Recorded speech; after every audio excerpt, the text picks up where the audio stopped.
Последний класс. Бегом.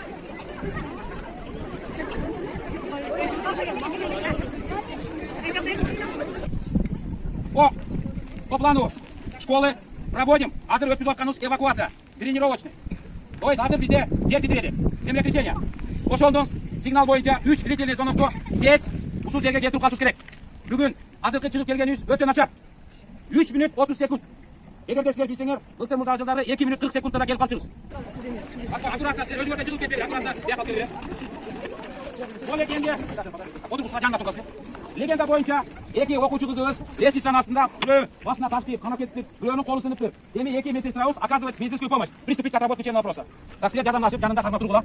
Так, бул жерден окуучулар азыр медсестралар. Башында ранение, кана кылып атат. Ошону перевязка кылып атат. Бир окуучу медсестра кызыбыз окуучулардан накладывает шины. То есть колуна шак-шак коюп атат.